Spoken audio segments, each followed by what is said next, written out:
बच्चों, निबंध लेखन गद्य लेखन का एक ऐसा रूप है जिसमें सीमित शब्दों के द्वारा सुसज्जित रूप में अपने विचार प्रकट किए जाते हैं। इसे गागर में सागर को भरना भी कह सकते हैं। निबंध की भाषा हमेशा सरल और सुसज्जित होनी चाहिए। हम आज सरल रूप में निबंध लिखना सीखेंगे। निबंध में हमें 3 तत्वों का ध्यान रखना चाहिए। पहला है प्रस्तावना या भूमिका, दूसरा विवेचना या मध्य भाग और तीसरा है उपसंहार। बच्चों, मैं यहाँ पर एक विषय स्वच्छ भारत अभियान को लेकर इन 3 तत्वों के आधार पर कैसे निबंध लिखना है समझाऊंगी। ध्यान से सुनना, सीखने और समझने का प्रयास करना। तो चलिए शुरू करते हैं। हमने यहाँ पे एक विषय लिया है स्वच्छ भारत अभियान। तो इसमें सबसे पहले हम देखते हैं प्रस्तावना को। बच्चों, प्रस्तावना में हमें संक्षिप्त रूप में पूछे गए विषय का अर्थ समझाना है, यानी जो विषय पूछे हैं उसका अर्थ या फिर उसका डेफिनेशन हमें बताना है। जैसे स्वच्छ भारत अभियान है तो ये कैसे शुरू हुआ, इसका क्या अर्थ है, स्वच्छ भारत अभियान का क्या अर्थ है, देखते हैं। इसकी शुरुआत हम ऐसे करेंगे। राष्ट्रपिता महात्मा गांधी जी ने भारत की स्वतंत्रता से पहले अपने स्वतंत्रता आंदोलन के साथ साथ स्वच्छ भारत अभियान का नारा भी लगाया था।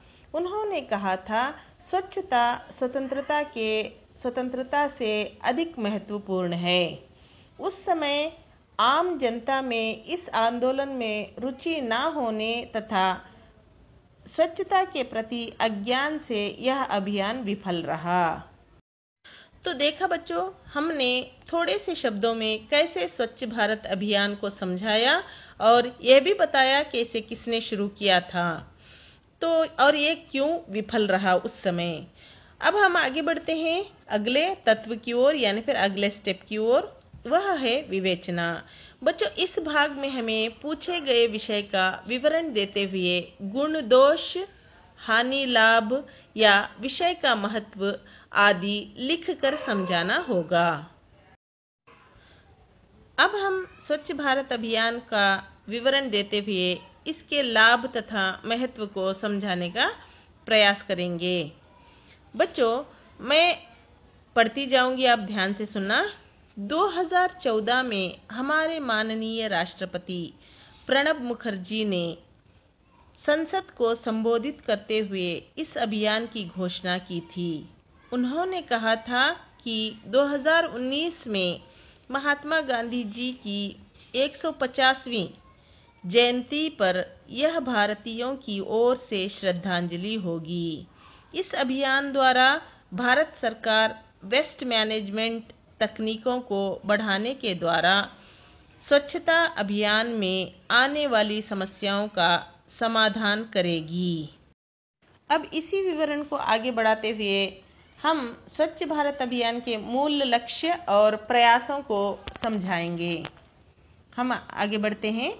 स्वच्छता अभियान का मूल लक्ष्य देश भर में शौचालय की सुविधा प्रदान करना, साथ ही दैनिक जीवन में लोगों में अस्वस्थ प्रवृत्तियों की हानियों के प्रति जागरूकता पैदा करना तथा स्वच्छता की ओर ले जाना। इस अभियान की शुरुआत 25 दिसंबर 2014 में माननीय प्रधानमंत्री नरेंद्र मोदी द्वारा हुई। इस अभियान के कई परोक्ष उद्देश्य भी हैं, जैसे लोगों में स्वास्थ्य का स्तर बढ़ाना, विदेशी निवेशकों को आकर्षित करना, दुनिया भर में पर्यटकों को आकर्षित करना, रोजगार के नए विकल्प पैदा करना, मृत्यु दर में कमी लाना आदि।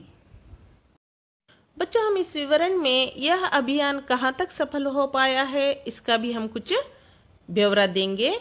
हम लिखेंगे कुछ इस प्रकार, यह अभियान कई कारणों से उतना सफल नहीं हो पाया है, जैसे लोगों में अज्ञानता, स्वच्छता के प्रति रुचि ना दिखाना और कार्यालयों में बढ़ता भ्रष्टाचार। इतना लिखना विवरण के लिए काफी है। अब हम तीसरे और आखिरी तत्व की ओर देखते हैं, वह है उपसंहार। बच्चों, उपसंहार में आपको दिए गए विषय पर अपने विचार, सुझाव या समस्या को दूर करने के उपाय समझाने होंगे। जैसे अब देखते हैं, उपसंहार में स्वच्छता ही सुंदरता का प्रतिरूप है। हमें चाहिए कि हम सभी वैयक्तिक रूप से इस अभियान में भाग लेकर भारत को स्वस्थ, स्वच्छ व सुंदर बनाने के साथ साथ प्रगतिपूर्ण राष्ट्र भी बनाएं। जय हिंद। बच्चों, यह था आपके थर्ड लैंग्वेज हिंदी के लिए निबंध लेखन का सरल तरीका। आशा करती हूँ आपको समझ में आया होगा या फिर आपने सीखने का प्रयास किया होगा। यदि वीडियो अच्छा लगे तो लाइक ज़रूर करना और अपने दोस्तों के साथ शेयर ज़रूर करना। यदि इसमें कोई समस्या या दुविधा हो तो कमेंट बॉक्स में जाकर कमेंट ज़रूर देना। यदि आपको अच्छा लगा हो तो भी आप कमेंट बॉक्स में जाकर लिखकर ज़रूर बताना। फिर मिलते हैं नए वीडियो के साथ। तब तक के लिए धन्यवाद।